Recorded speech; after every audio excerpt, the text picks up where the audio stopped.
अस्सलाम वालेकुम स्टूडेंट्स। इससे प्रीवियस वीडियो में मैंने आपके साथ एस्ट्रोजन और प्रोजेस्टेरॉन को डिस्कस किया और हमने ये पढ़ा कि नॉर्मली उनके क्या फ़ायदे हैं, कैसे वो यूज़ होती हैं, और क्लिनिकली जो हमने उनके यूजेस पढ़े वो एगनिस्ट के तौर पे पढ़े थे कि अगर किसी में हार्मोन की डेफिशिएंसी है तो हार्मोन रिप्लेसमेंट थेरेपी के तौर पर भी हम उसे देते हैं और कॉन्ट्रासेप्टिव के तौर पर भी यूज़ करते हैं, क्योंकि कॉन्ट्रासेप्टिव के तौर पर यूज़ करके अगर एस्ट्रोजन और प्रोजेस्टेरॉन के लेवल ज्यादा होंगे तो FSH और LH रिलीज नहीं होंगे। जाहिर है जब वो दोनों रिलीज नहीं होंगे तो ओव्यूलेशन नहीं होगी, ओव्यूलेशन नहीं होगी तो प्रेगनेंसी नहीं होगी। तो ये जो यूजेस हमने पढ़े थे उन दोनों के, वो यूजेस थे हमारे पास एगनिस्ट के तौर पे। अभी हमने आगे इस चैप्टर को किस तरह से कंटिन्यू करना है, हमने एंटागनिस्ट पढ़ने हैं, ठीक है। हमने एंटी एस्ट्रोजन पढ़नी है अभी, उसके बाद हम एंटी प्रोजेस्टेरॉन पढ़ेंगे, ठीक है। एंटी प्रोजेस्टेरॉन पढ़ेंगे, देन हम एंड्रोजन्स पढ़ेंगे, एंड्रोजन के भी एगनिस्ट और एंटागनिस्ट करेंगे, और फिर जाके ये मनूस सा चैप्टर जो है वो हमारे पास खत्म होगा, ठीक है जी।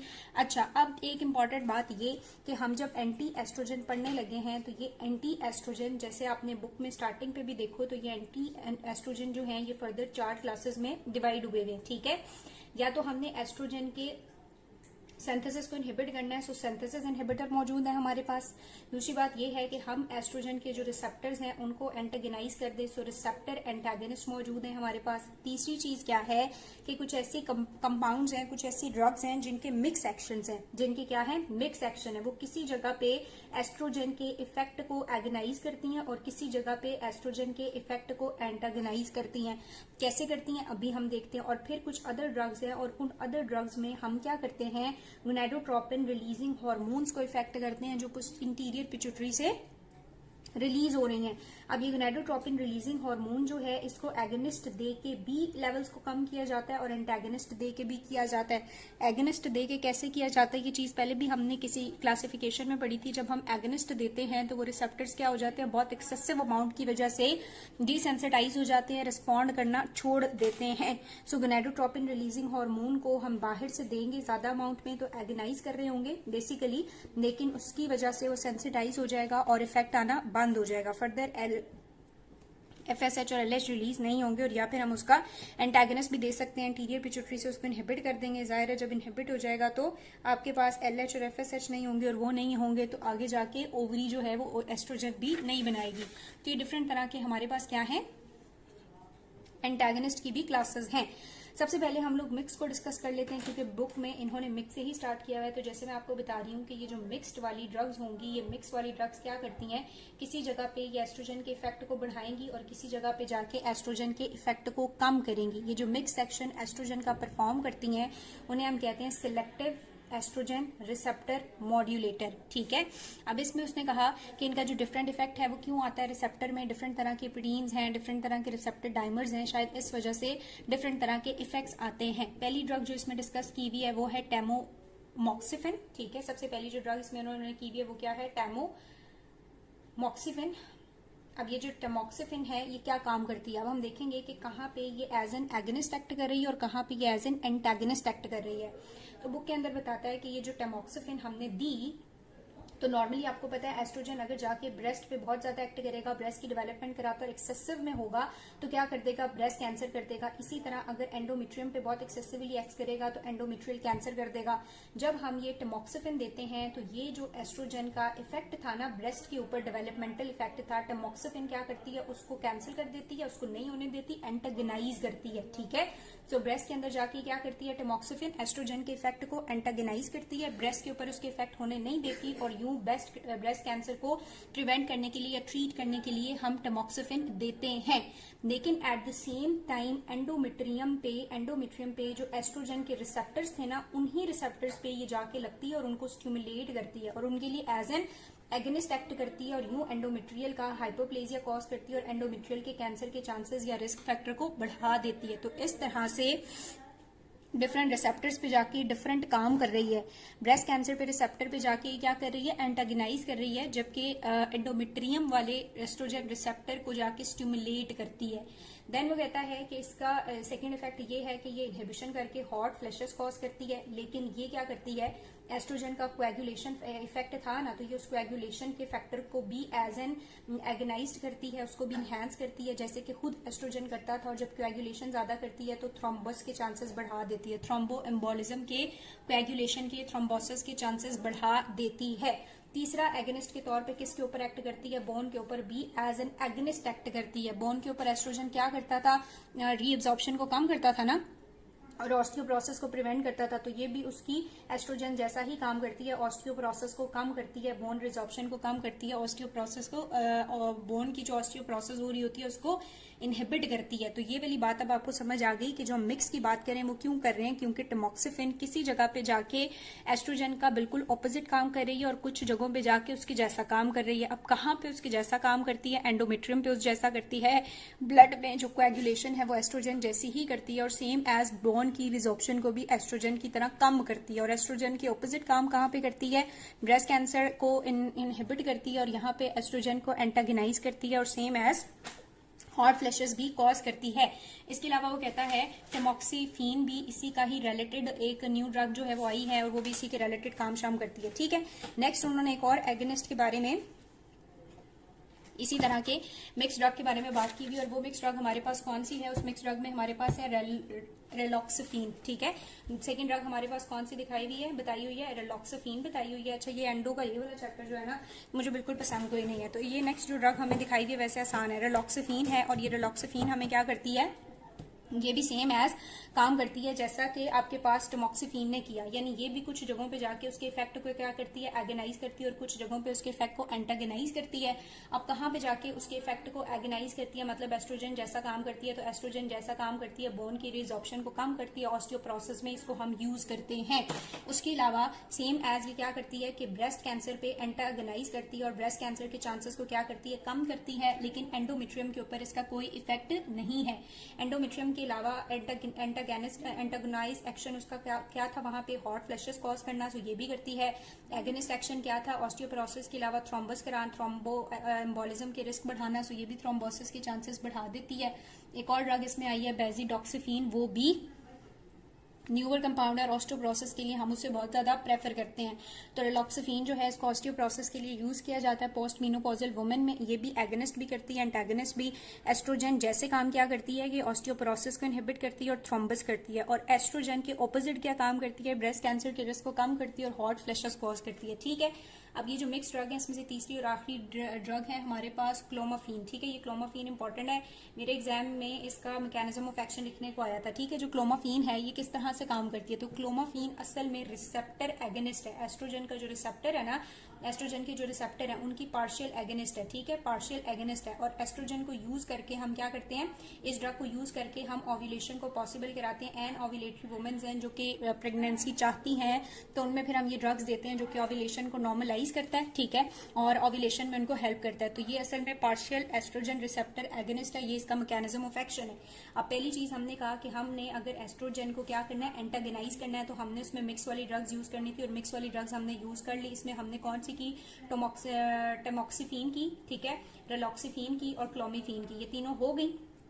दूसरा काम हम क्या कर सकते थे, हम रिसेप्टर एंटागनिस्ट भी तो दे सकते थे। सो अब हम दूसरा वाली चॉइस पे जाते हैं कि अगर हमें एस्ट्रोजन के रिसेप्टर एंटागनिस्ट देने पड़े तो वो हम कैसे कर सकते हैं। ठीक है, दूसरा काम हम क्या कर सकते हैं, रिसेप्टर एंटागनिस्ट जो है वो भी दे सकते हैं। अब रिसेप्टर एंटागनिस्ट के तौर पे उसने बताया है एक हमारे पास ड्रग है जिसे हम कहते हैं फ्लूवेस्ट्रेंट। ठीक है, फ्लूवेस्ट्रेंट जो है ये प्योर एस्ट्रोजन रिसेप्टर एंटागनिस्ट है। जब हम इसे देते हैं तो एस्ट्रोजन के रिसेप्टर को जाके ब्लॉक कर लेती है, और ब्रेस्ट कैंसर में इसको यूज किया जाता है, ऐसे ब्रेस्ट कैंसर में जो टमोक्सिफिन से रेजिस्टेंट हो चुके हो या उससे काबू ना हो रहे हो। ये दूसरी चॉइस थी हमारे पास। तीसरी ट्रीटमेंट चॉइस हमारे पास क्या है कि हम सिंथेसिस इनहिबिटर्स दे दें, यानी कि जब एस्ट्रोजन की सिंथेसिस हो रही है तो उसके पाथवे को इनहिबिट करने के लिए हम कुछ ड्रग्स दे दें। अगर आपको याद हो तो बायोकेमिस्ट्री में हमने पढ़ा हुआ था स्टेरॉइड सिंथेसिस में कि स्टेरॉइड में सबसे पहले हमारे पास कोलेस्ट्रॉल है, वो प्रेग्निनोलॉन में कन्वर्ट होता है, वो फिर प्रोजेस्टेरॉन में कन्वर्ट होता है, प्रोजेस्टेरॉन 3 पाथवेज में चला जाता है। ठीक है, एक पाथवे से हमारे पास ग्लूकोकॉर्टिकॉइड बनते हैं, एक से मिनरलोकॉर्टिकॉइड बनते हैं, और एक पाथवे से हमारे पास क्या बनते हैं, एंड्रोजेंस बनते हैं। एंड्रोजेंस जब बनते हैं तो लास्ट स्टेप में जो टेस्टोस्टेरॉन है मेरा ख्याल है वो जब कन्वर्ट हो रहा होता है, आप इसको बायोकेमिस्ट्री की बुक से देख भी लीजिएगा, जब वो कन्वर्ट हो रहा होता है एस्ट्रोजन में तो आखिरी जो एंजाइम उसके ऊपर एक्ट करता है वो एरोमेटेज है। ठीक है, आखिरी जो एंजाइम एक्ट करता है वो कौन सा है, एरोमेटेज। तो हम क्या कर सकते हैं, एरोमेटेज इनहिबिटर अगर दे दें, ठीक है, एरोमेटेज इनहिबिटर दे दें तो वो जो लास्ट स्टेप है कन्वर्जन का, एस्ट्राडायोल में जो कन्वर्जन हो रही थी वो नहीं होगी। जब नहीं होगी तो एस्ट्राडायोल या एस्ट्रोजन आपके पास नहीं बनेगा, और जब ये नहीं बनेगा तो एस्ट्रोजन की सिंथेसिस नहीं होगी, और यही तो हम चाहते थे। तो इसके लिए आप एरोमेटेज इनहिबिटर यूज कर सकते हो। सेम एज वो कह रहा है एरोमेटेज इनहिबिटर में हमारे पास एनेस्ट्रोजोल आ जाती है और लेट्रोजोल आ जाती है। ठीक है, ये जो एरोमेटेज इनहिबिटर है इसके अंदर कौन सी दो ड्रग्स आ जाती हैं, एनेस्ट्रोजोल और दूसरी हमारे पास आ जाती है लेट्रोजोल। ठीक है, एक तो हमने इस तरह से भी सिंथेसिस को इनहिबिट कर सकते हैं। दूसरा वह कह रहा है एक्समेथासोन एक इरिवर्सिबल इनहिबिटर है एरोमेटेज का, उसको भी ब्रेस्ट कैंसर में यूज किया जाता है। ठीक है जी, आपकी बुक में लिखा हुआ है। उसके अलावा एक हमने एरोमेटेज इनहिबिटर यूज कर लिए, दूसरा हम सिंथेसिस को इनहिबिट करने के लिए डायनाजोल भी यूज करते हैं। ठीक है, अब ये जो डायनाजोल है ये क्या करता है, ये इनहिबिट कर देता है CYP450 को। ठीक है, ये CYP450 को इनहिबिट करता है और ये CYP450 बहुत ज्यादा जरूरी था एंजाइम की इनिशियल सिंथेसिस के लिए, गोनाडल हार्मोन की सिंथेसिस के लिए P450 का होना जरूरी था। ठीक है, इसको हम यूज करते हैं, P450 को हम इनहिबिट करते हैं एंड्रोमेट्रियोसिस में या कोई फाइब्रोसिस्टिक डिजीज हो ना अगर हार्ट का। ठीक है, फाइब्रोसिस्टिक डिजीज हो अगर कोई हार्ट का, या फिर हमारे पास एंड्रोमेट्रियोसिस हो और हम एंडोमेट्रियम को फर्दर स्टिमुलेट नहीं करना चाहते, एस्ट्रोजन को कम करना चाहते हैं, तो हम क्या दे सकते हैं, डायनाजोल देके CYP450 को इनहिबिट करके क्या कर सकते हैं, तो एस्ट्रोजन की सिंथेसिस को ब्लॉक कर सकते हैं। अब दूसरी बात हमारे पास आ गई, अब हमारा जो लास्ट तरीका जो ये है, अच्छा थोड़ी सी कंफ्यूजन हो रही होगी आप लोगों को क्योंकि है ये अजीब सा गंदा सा। ठीक है, सबसे पहले हमने क्या कहा था, हम क्या यूज कर सकते हैं, रिसेप्टर एंटागनिस्ट यूज कर सकते हैं। और रिसेप्टर एंटागनिस्ट में हमने कौन सा यूज किया, फ्लूवेस्ट्रेंट। ठीक है, ये क्या करता है, एस्ट्रोजन के रिसेप्टर को एंटागनाइज कर देता है। दूसरी बात हमने की कि हम सिंथेसिस इनहिबिटर यूज कर सकते हैं। तो सिंथेसिस इनहिबिटर में हमने दो चीजें पढ़ ली, एक हमने एरोमेटेज इनहिबिटर देखे, एरोमेटेज क्या करता है, उसकी सिंथेसिस को इनहिबिट कर देता है। और दूसरा हमने डायनाजोल देखा, ये क्या करता है, ये CYP450 को इनहिबिट कर देता है। ठीक है, तीसरा तरीका हमने कहा था कि कुछ अदर ड्रग्स में हमारे पास क्या होती है, मिक्स ड्रग्स होती हैं, और मिक्स ड्रग्स क्या करती हैं, जो कि एगनाइज भी करती हैं और एंटागनाइज भी करती हैं। और मिक्स ड्रग में हमने कौन सी देखी, टमोक्सिफिन देखी जो ब्रेस्ट कैंसर को इनहिबिट करती है, सेम एज हमने रिलॉक्सिफिन देखी, और रिलॉक्सिफिन के अलावा हमने क्लोमिफिन देखी। सो यहाँ तक आप लोगों को क्लियर है। अब हमारे पास आखिरी वाली जो चॉइस होती है जिसमें अदर में हमने क्या करना है, गोनाडोट्रोपिन रिलीजिंग हार्मोन जो है उसके एगनिस्ट या एंटागनिस्ट देने हैं और उस तरह से फिर एस्ट्रोजन की सिंथेसिस को कम करना है। अब वो हम कैसे कर सकते हैं, वो हम ऐसे कर सकते हैं कि जो गोनाडोट्रोपिन रिलीजिंग हार्मोन है इसके एगनिस्ट दे दें या फिर इसके क्या दे दें, एंटागनिस्ट दे दें। जाहिर है जब हम इसके एगनिस्ट भी देंगे तो जब ये बहुत ज्यादा होंगे, गोनाडोट्रोपिन रिलीजिंग हार्मोन जो है,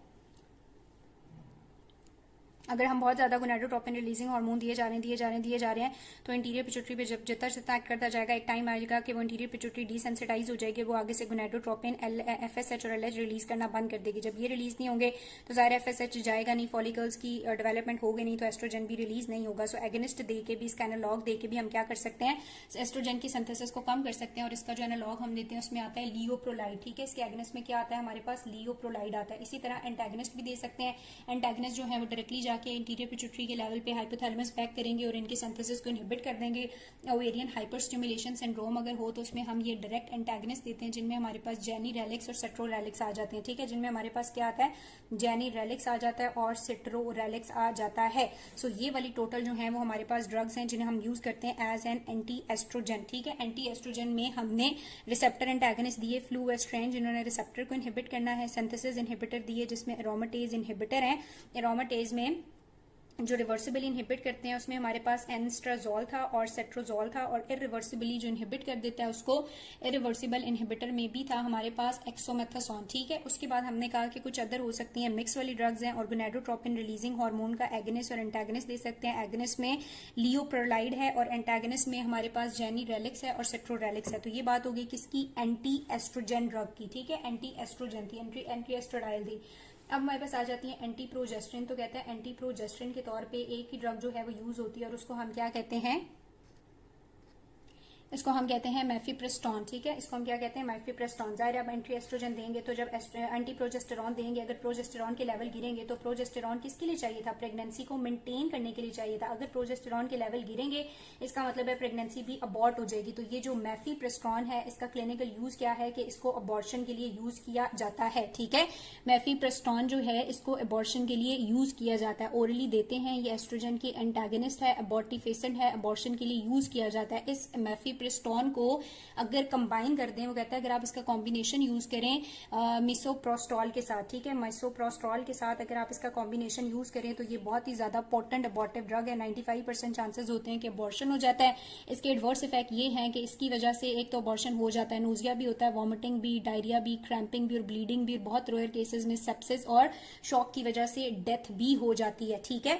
तो ये वाली बात हो गई कि इसकी एंटी एस्ट्रोजन की और एंटी प्रोजेस्टेरोन की अगर क्वेश्चन आएगा तो इन्हीं ड्रग्स में से आ सकता है। क्लोमीफीन का जो है वो मेरे एग्जाम के अंदर मैकेनिज्म ऑफ एक्शन आया था, ठीक है, बाकी ऐसा इनकी इतनी इंपॉर्टेंट नहीं है। अब नेक्स्ट चीज आ जाती है हमारे पास किसकी, एंड्रोजन की। हमने प्रोजेस्टेरॉन की तो बात कर ली, अब आ जाती है बात एंड्रोजन की। एंड्रोजन में क्या आ जाता है, मेल ऑर्गन टेस्टिस से प्रोड्यूस होने वाला टेस्टोस्टेरॉन, ठीक है।